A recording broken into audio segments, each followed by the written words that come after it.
तब गोहाना की जो अनाज मंडी में आढ़तियों की सांकेतिक हड़ताल जारी है। आढ़तियों का कहना है कि सरकार ने उनकी मांगों को नहीं माना तो आंदोलन को और तेज किया जाएगा। दूसरी ओर अधिकारियों के कहने हैं कि उनकी तरफ से मंडी में पूरे इंतजाम किए गए हैं।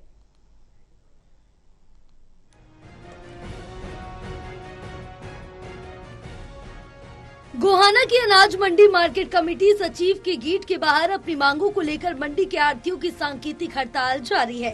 सांकेतिक धरने पर बैठे आढ़तियों ने कहा कि उनकी ये हड़ताल 5 अप्रैल तक जारी रहेगी।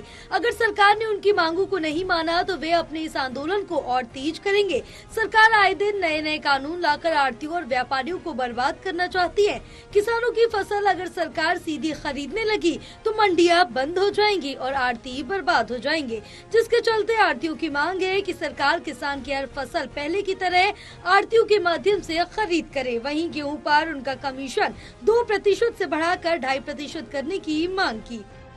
हम तो अपनी मांगो इंसानियत के तरीके से मांगते हैं उनसे, आज से नहीं, हर बार कभी इनको कभी गेहूँ कभी सरसों कभी कुछ, ये सारी सरकार के थ्रू करेंगे तो इन दुकानों में ताला लगवा दो।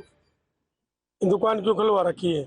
1-1 करोड़ की 36 आदमी एक दुकान पे काम करते हैं, सबका रोजगार खत्म हो जाएगा। तो इन्होंने सरकार ने सोचनी चाहिए। आज तक दाम भी नहीं बढ़ा, ये घटाने की ओर लग रहे हैं। वहीं दूसरी ओर अनाज मंडी में किसान अपनी गेहूं की फसल को लेकर नहीं पहुंचा। हालांकि अधिकारियों ने कहा है कि मंडी में उनकी तरफ से पूरी व्यवस्था की गई। किसानों को मंडी में उनकी फसल बेचने में किसी तरह की कोई परेशानी नहीं होने दी जाएगी। तीसरा दिन हो गया जी, हमें बैठे 1 तारीख से बैठ गए थे, आज 3 तारीख होगी जी। जो हमारे को जो ये 2.5% का कमीशन था, हमारा सदियों से चलता रहा था। ये जो मंडी सरकार ने बढ़ाई थी, सरकार ने मंडी ये काटी थी, मार्केट कमेटी में फीस भी आती है, तो सारे काम हुए हैं। फिर ये आज ये मंडियों को बंद करने पर ये सरकार बेरोजगार करने पर लग रही है।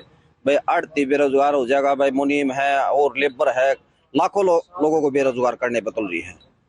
जो हमारा हम एक्स्ट्रा नहीं मांग रहे, जो 2.5% का कमीशन था सदियों से चलता रहा था, वो पूरा दे दो हमें। वहीं अनाज मंडी के सचिव जितेंद्र ने बताया कि गेहूं की सरकारी खरीद 1 अप्रैल से शुरू हो गई थी, लेकिन अभी तक कोई भी किसान अनाज मंडी में अपनी गेहूं की फसल को बेचने के लिए लेकर नहीं आया। उनकी तरफ से अनाज मंडी में पूरे इंतजाम किए हुए हैं। किसी भी किसान को फसल बेचने में कोई परेशानी नहीं होने दी जाएगी। गेहूं के सीजन के दौरान लगने वाले जाम से निपटने के लिए पुलिस अधिकारियों को पत्र लिखा गया। देखिए, हमारी तरफ से अनाज मंडी में गेहूं की खरीद को लेके, सरसों की खरीद को लेके पुख्ता इंतजाम किए गए हैं। हमारी मंडी में सभी व्यवस्थाएं, बिजली, पानी, साफ सफाई की हमारी तरफ से वो उपलब्ध कराई दी गई है। अटल कैंटीन का हमारी मंडी में प्रावधान है और किसानों के गेट पास के लिए हमारे गेटों पर जो है कंप्यूटर प्रिंटर की व्यवस्था है, ताकि किसानों को आते हैं उनको समय पर गेट पास जारी किया जा सके और किसान की प्रतिदिन दैनिक रूप से सरकार के नियमानुसार खरीद कराई जा सके। बहरहाल सरकार द्वारा सरसों की खरीद मंडी के आढ़तियों के माध्यम से न करने के निर्णय से आढ़तियों और किसानों में बड़ी भारी नाराजगी है। किसानों का कहना है कि किसान अपनी सरसों को बेचने के लिए मंडियों में धक्के खा रहे हैं। सरसों की सरकारी खरीद न होने के कारण किसानों को अपनी सरसों कम दामों में बेचनी पड़ रही है। टोटल टीवी के लिए गोहाना से सुनील जुंदल की रिपोर्ट।